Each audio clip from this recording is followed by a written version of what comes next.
job to keep Coronas fueled by finding these thermal pockets on your own, planting T-posts, and maintaining them when they're full. Harvest them regularly and you'll be raking in the credits in no time. Got it, boss. I think this work is just my speed.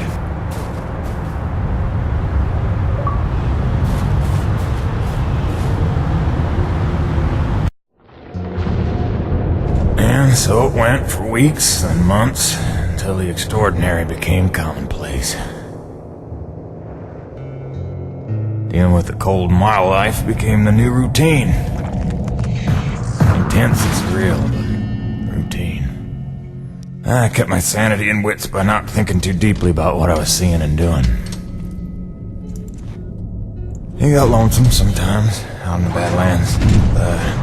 Music and weekly messages from the missus kept me company. I was making great dough, getting choice contracts. That was the point, after all. I made friends with the crew. They're a right good sort, those guys. Even LaRoche, for all his bluster, had his moments. For better or worse, I became Braddock's go-to guy. It had its benefits, but sometimes being the one to get the call meant you ended up in some damn strange situations.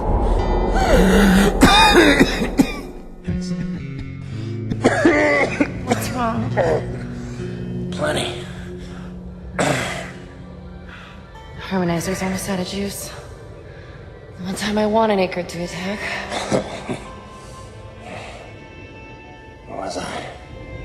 Something about getting the call. Yeah, right. Well, now you know how hard it is to communicate off-world. In those days, Nivek had a workaround. An antenna relay on the Highest peak in the area, so we can call home to Mama with minimal storm interference. It's our lifeline. 2 hours ago, we went offline, and we don't know why. We're effectively cut off from sending and receiving any off-world communications. Some acrid probably got his claws into it. So once again, you expect me to march out there and fight a horde of monsters in a rig without weapons, huh? Do you know how much of my income I waste on repairs? I want guns on my rig, a simple chain gun. My hands are tied. Nevik regulations. Yes, don't weaponize the construction vehicles, but I mean in this case... Nothing. I'm not going to jeopardize my operation because of your nerve deficit. It's called hazard pay for a reason. Oh, please. Hey, boss. Just noticed ComSat's offline. Yeah. Mind if I hustle down to the relay station? Give her a gander? I was just talking to Mr. LaRoche about that very thing. Apparently he's got some concerns about making nice with the wildlife. Well, no, I don't want to just snake a man's contract. No. Take it. Get yourself killed. Not for at least double, I mean. Done. What? Be back by supper time.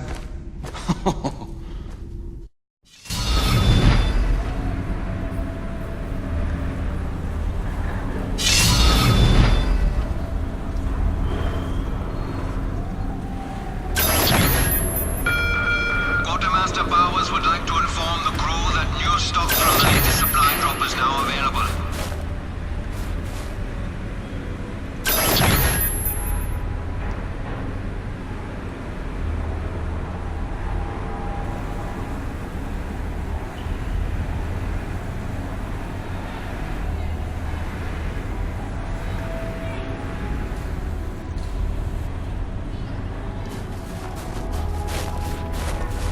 Mr. Payton, this is Dr. Kovac. Can you read me?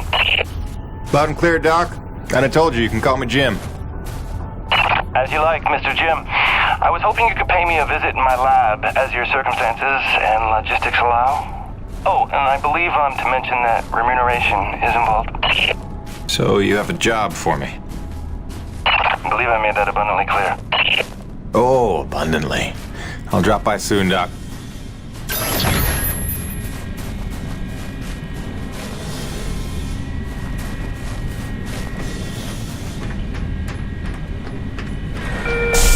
The wind turbines in the South Valley are frozen over again. Can someone let LaRoche know? He's neglecting his comm unit. Shocker.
Hey, Jim. I was just telling Thomas about when I was a Legionnaire stationed on the Urbana 5 during the harshest winter in 127 years. We lost 5 crew members a day when we got trapped in a mountain pass for 4 months. We ate the food stores pretty quick and, well, you didn't want to know what happened next. All I'm going to say is they've written books about what happened. Sure. So, let me get this straight. You were a Legionnaire for 4 tours, worked oil rigs off Arcadia 3, served as a war correspondent during the Canaan 7 conflict, worked border patrol along the Elysium front, and were a diplomatic envoy to Tengoku 5. That was just in my 20s. Point of my story, Jim. Sure, we got it bad, but it could be worse. I think the point of your story is you're a big old fibber. I forgive the arrogance of youth. NEVIC survival tip number 2. Heed hazard warnings. All NEVIC approved vehicles.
How's Hank? Sprouting up like a beanstalk.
Jimmy, the science team cooked up a de-icing spray so your rig doesn't freeze with every bad storm.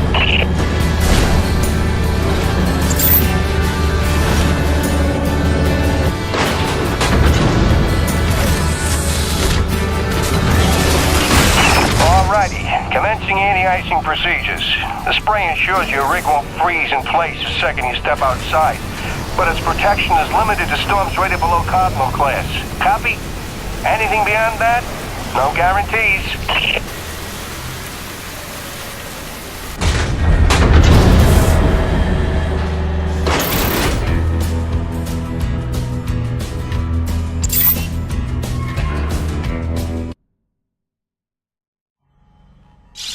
Hey, baby.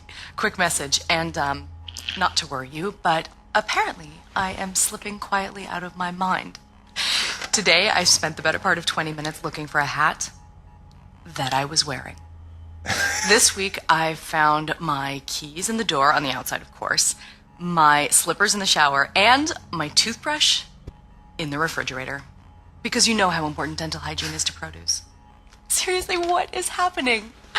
Unless the little man is telekinetic and evil, moving objects around with his mind just in order to drive me crazy, then your wife has become mentally unbalanced. So, that's good news, right? Yeah. I got things totally under control. I don't know. Kisses.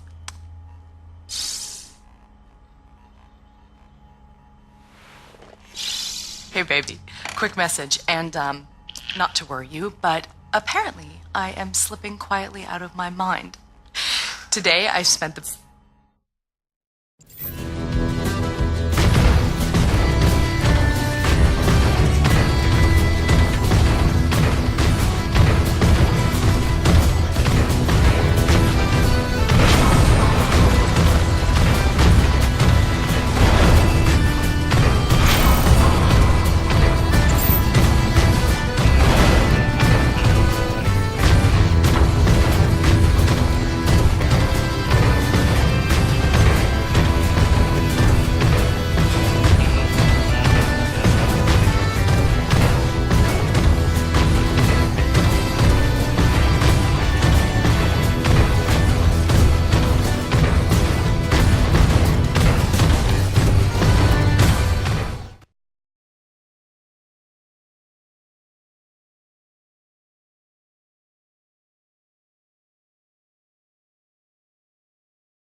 Jim, one more thing.